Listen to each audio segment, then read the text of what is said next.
here at the intersection of 72nd and Dodge, and when this protest originally started around 6 o'clock, hundreds of people, all of these people, were on the corners or on the medians. The state now includes younger people like Heckman in the priority groups. Almost done, Emily. There we go. Good job. You did great. So what's great about this testing site is anyone, any day can pull up to this tent and get tested. Barricade situation in a standoff with Omaha police ended with one man dead tonight. And I'm going to have you take a look.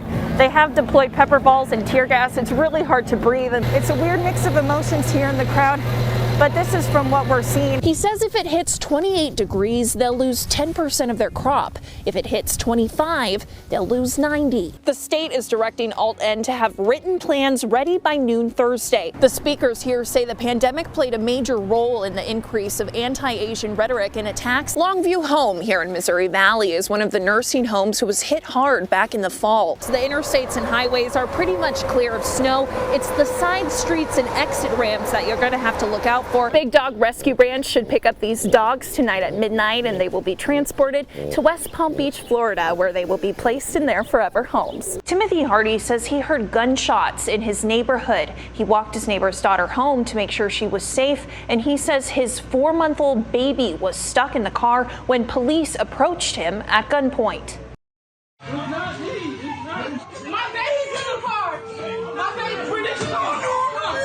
Timothy Hardy's children cry out, watching from the window as police approach their father.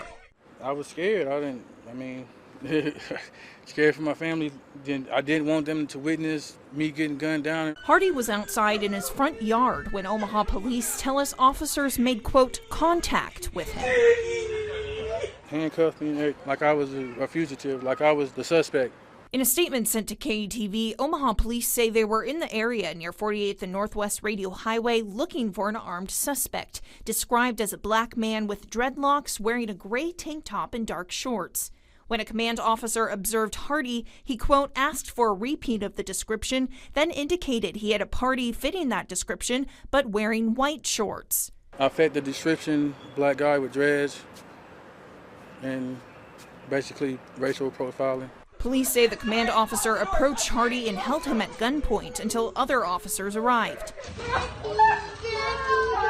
OPD says shortly after Hardy was handcuffed, it was learned that he was not involved and not the suspect. They took the handcuffs off and released him. My youngest son, actually, after it all happened, Timothy was coming outside, and he said, Dad, are the police going to shoot you? Hardy says officers walked off and that he hasn't heard anything from OPD since. It could happen to any one of us.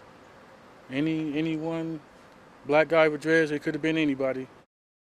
Amy Dangerfield is a professional photographer. She documented their journey as a way to help her process what her family was going through.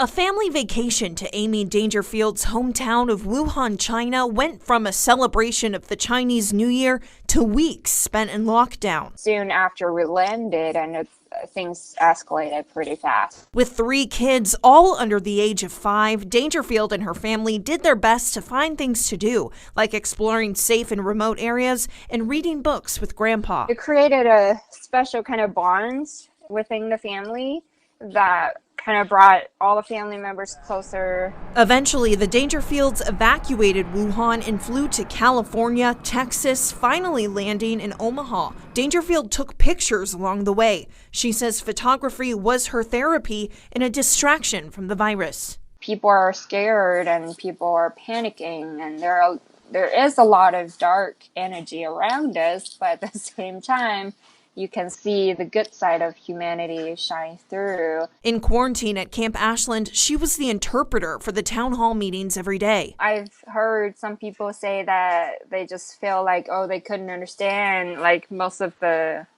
content after a first meeting, and they felt kind of down, but they're worried. Dangerfield and her family finally flew home to Phoenix Thursday. She says it's been odd adjusting back to a normal life. That kind of freedom, that's just so precious, especially after all this.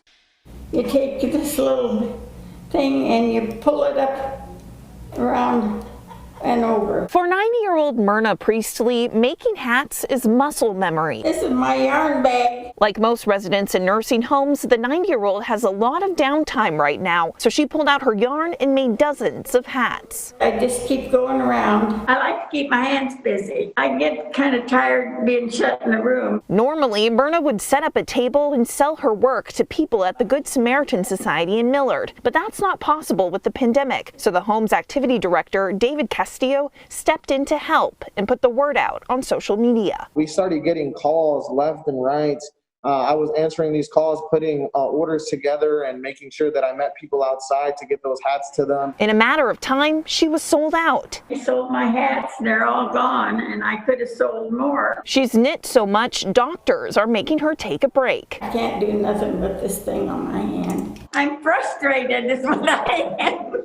I can't work on them. She's made enough money from her projects to buy an iPad. Myrna is using that to FaceTime her family for Thanksgiving. She prefers that over phone calls. It's so much more fun to do it that way.